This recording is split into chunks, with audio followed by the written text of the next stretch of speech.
Why do we have a two-party system? Well, this was not intentional on the part of the founders of this nation. In fact, they were opposed to people dividing up into factions in order to struggle against each other for power. But they laid the foundations when they created a number of single winner offices. Now, whenever you have an election with a single winner, there's going to be a tendency to create a two-party system. And in fact, once they ratified the Constitution, within a few years, political parties started forming. Okay, let's imagine an election in which there's 4 candidates, and each candidate with their supporters constitutes a party. Say that candidate A with the A party would get about 30% of the vote. Candidate B of the B party would get about 25% of the vote. Candidate C would get 25%, and candidate D would get 20%. Now, under the common plurality rule, in which whoever gets the most votes wins, candidate A wins with 30% because he got the most votes. Now, if the D voters preferred candidate B to candidate A, they see the opportunity to join forces.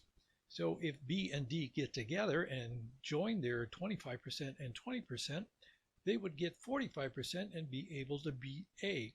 So there's an incentive right there for a smaller party to join with a somewhat larger party in order to create a big party that has a better chance of winning.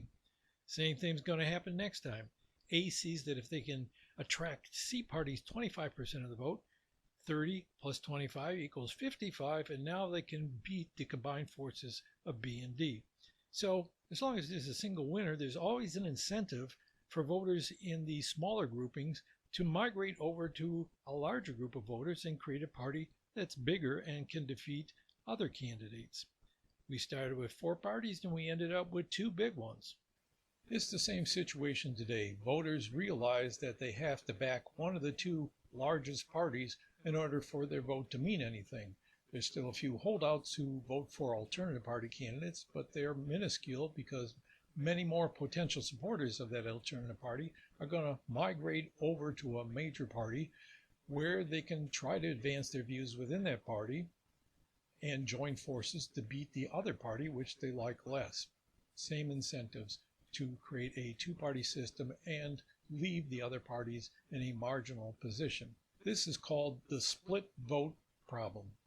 Whenever a potential coalition splits votes between 2 parties or 2 candidates, they might lose to a candidate they each like less, when if they had combined forces, they would have a good chance of winning. So as long as anybody that has something in common with another set of voters is splitting off from that set of voters' party, there's a problem for them. They'll get nothing instead of getting something. Let's take a look at that election example again. But this time, instead of having a single winner, we can have a number of winners. Say there is a legislative body with 100 seats up for election, and each party gets a proportion of those seats based on its proportion of the vote. So if you had the same percentage we did last time, the A party would get about 30 seats, that's 30% of 100 seats. The B party would get 25 seats in the legislature. The C party would get 25 seats, and the D party would get 20 seats. There's no longer an incentive to combine forces because the smaller parties like D would have no reason to combine forces with A and help A get more seats if the D party on its own gets 20 seats and can build from there.